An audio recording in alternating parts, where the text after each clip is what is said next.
बिस्मिल्लाहिर्रहमानिर्रहीम। अस्सलामु अलैकुम। मैं हूं फ़हीम अख्तर।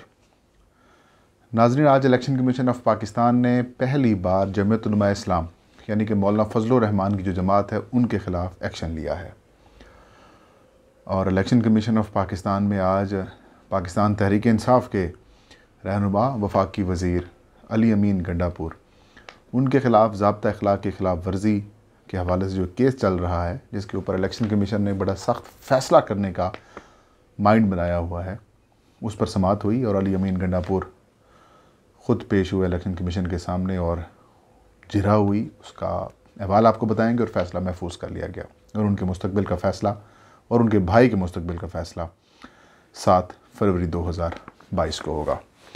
पीटीआई के हवाले से तो ये मामला हुआ। पीपल्स पार्टी के MPA, उनके ख़िलाफ़ भी इलेक्शन कमीशन ऑफ पाकिस्तान में केस था और वो पेश नहीं हो रहे थे। तो इलेक्शन कमीशन ऑफ पाकिस्तान ने आज उसके ऊपर भी समाअत की है और उनके काबिल ज़मानत वारंट गिरफ़्तारी जारी किए गए थे।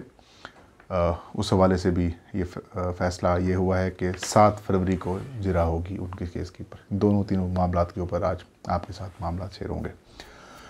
आगाज़ में पाकिस्तान तहरीक इंसाफ के रहनुमा वफाकी वज़ीर बराए अमूर कश्मीर व गिलगित बल्तिस्तान अली अमीन गंडापुर, जो कि इस वक्त इलेक्शन कमीशन ऑफ पाकिस्तान के रडार के ऊपर हैं। मैंने कुछ रोज़ पहले एक वीडियो भी की थी कि किस तरीके से तहरीक इंसाफ के जो मिनिस्टर्स हैं और अरकान हैं वो इस वक्त इलेक्शन कमीशन के रडार के ऊपर हैं। उसका सरसरी सा मैंने अहवाल दिया था, लेकिन आज कुछ तफसीली अपडेट सामने आई है, वो आपके साथ शेयर करेंगे। Chief election commissioner Sikandar Sultan Raja, जिन्होंने आज इस केस की सरबराही की और मेंबर बलूचिस्तान और मेंबर सिंध भी इसके साथ बेंच का हिस्सा थे, वो मौजूद थे उनके साथ। अशरफ गुजर एडवोकेट वो पेश हुए अली अमीन गंडापुर उनके भाई की जानिब से, और ये उज़र पेश किया गया कि अली अमीन गंडापुर के जो भाई जो कि इलेक्शन लड़ रहे हैं वो बीमार हैं, वो नहीं आ सकते, तो इसलिए उनको हाज़िरी का इस्तिस्ना दिया जाए। और ये कहा गया कि अली अमीन गंडापुर साहब को आपने बुलाया था, तो आज वो पेश हुए हैं। आज की समाअत में अली अमीन गंडापुर की कुछ वीडियोस भी चलाई गई और ये बताया गया कि किस तरीके से उन्होंने ज़ाब्ता अखलाक की ख़िलाफ़ वर्जी की है। इलेक्शन कमीशन के स्पेशल सेक्रेटरी ज़फ़र इकबाल मलिक ने ओवरऑल जो अब तक डिस्ट्रिक्ट मॉनिटरिंग ऑफिसर्स और बाकी इलेक्शन कमीशन के हुकाम ने इनके ख़िलाफ़ कार्रवाइयाँ की हैं या इनको नोटिस जारी किए हैं, उसके ऊपर भी इन्होंने जो है वो ब्रीफिंग दी कमीशन को और ये बताया कि अली अमीन गंडापुर मुसलसल इंतखाबी ज़ाब्ता अखलाक की ख़िलाफ़ वर्जियाँ कर रहे हैं। चीफ़ इलेक्शन कमिश्नर ने बड़ी बरहमी का इज़हार किया और ये कहा कि आप क्यों ज़ाब्ता अखलाक की ख़िलाफ़ वर्जियाँ कर रहे हैं। तो अली अमीन गंडापुर के जो वकील हैं अशरफ गुजर, उन्होंने कुछ सीरियस किस्म के सवालात उठाए और क्वेश्चंस किए।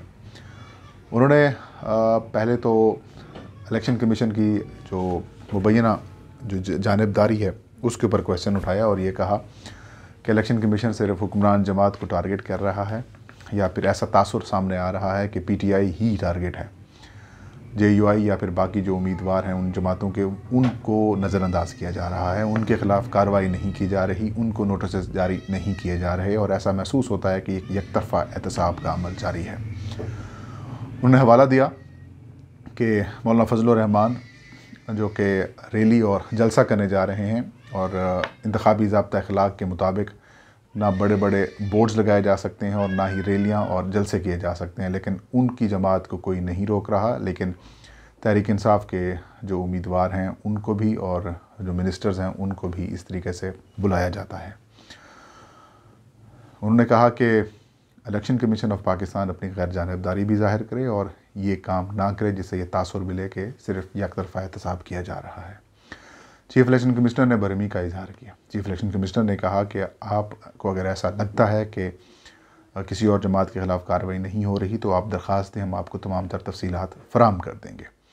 चीफ़ इलेक्शन कमिश्नर ने भी ये वजाहत की कि मौलाना फजलुर रहमान के भाई जो कि ज़ियाउर रहमान, जो कि एक सरकारी ओहदेदार हैं खैबर पख्तूनख्वा के, उनको वहाँ जलसे से खिताब करने और वहाँ का विज़िट करने के ऊपर नोटिस जारी किया गया है, उनको तलब किया गया है और उनको इस किस्म की सरगर्मियाँ रोकने का कहा गया है। ऐसे उन्होंने ये हवाला दिया कि पीपल्स पार्टी के जो एक MPA हैं अली करीम कुंडी, अहमद करीम कुंडी, उनको भी तलब किया गया है और उनको भी उनके काबिल ज़मानत वारंट गिरफ़्तारी भी जारी किए गए हैं। आज उनका केस भी ज़ेर समाअत है।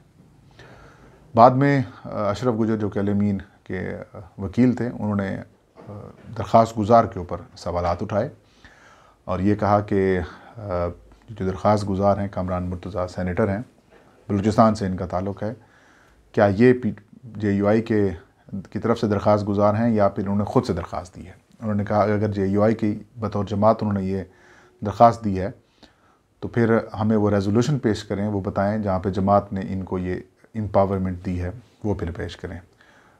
नहीं तो ये फ़रीक नहीं बनते और ये मौलाना फजल रहमान जो हैं वो सिर्फ़ अपनी उस शिकस्त का जो है वो खिफत मिटा रहे हैं जो कि अली अमीन गंडापुर ने उनको जनरल इलेक्शंस 2018 में शिकस्त दी थी।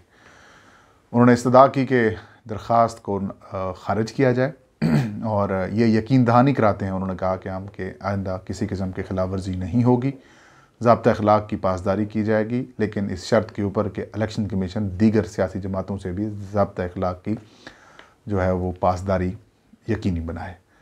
अली अमीन गंडापुर ने फिर तहरीरी तौर पर ये ऑफ़र की कि मैं तहरीरी तौर पर यकीन दहानी कराता हूँ कि आइंदा ज़ाब्ता अखलाक की खिलाफ वर्जी नहीं करूँगा और उनको जो ज़िला बदरी का हुक्म है वो ख़त्म किया जाए, क्योंकि इन्हीं दिनों में उनकी हमशीरा की शादी भी है जिसमें उन्होंने अटेंड करना है।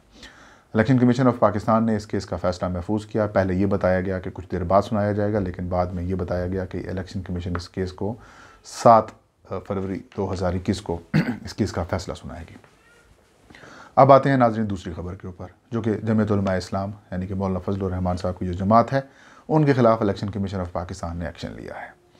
जमीयत उलमा इस्लाम ने यह ऐलान कर रखा था कि मौलाना फजल रहमान की क़यादत में 5 फरवरी यानी कि कल इलेक्शन कमीशन यानी कि कल डेरा इस्माइल ख़ान में एक बड़ी रैली निकाली जाएगी और मौलाना फजल रहमान उससे खिताब करेंगे। इलेक्शन कमीशन ने मौलाना फजल रहमान की जमात को ये रोका है कि वो इस तरह का इक़दाम ना करें, क्योंकि इंतखाबी ज़ाब्ता अखलाक के तहत ना रैली निकाली जा सकती है और ना ही जलसा जुलूस किए जा सकते हैं। तो उन्होंने DC को, डिस्ट्रिक्ट मॉनिटरिंग ऑफिसर को और DPO को ये हिदायत जारी कर दी हैं इलेक्शन कमीशन की जानिब से कि वो इस जलसे को और इस रैली को रुकवाने के लिए अपने इंतज़ामात और इक़दाम करें। इलेक्शन कमीशन ऑफ पाकिस्तान का ये कहना है कि इंतखाबी ज़ाब्ता अखलाक के तहत इस तरह के इक़दाम दुरुस्त नहीं हैं और वैसे भी इलेक्शन कमीशन काफ़ी ज़्यादा आजकल भरपूर एक्टिव है खैबर पख्तूनख्वा के बल्दियाती इंतखाबात को लेकर ज़ाब्ता अखलाक की पासदारी कराने पर और उस पर अमल दरामद कराने के लिए भरपूर एक्टिव है।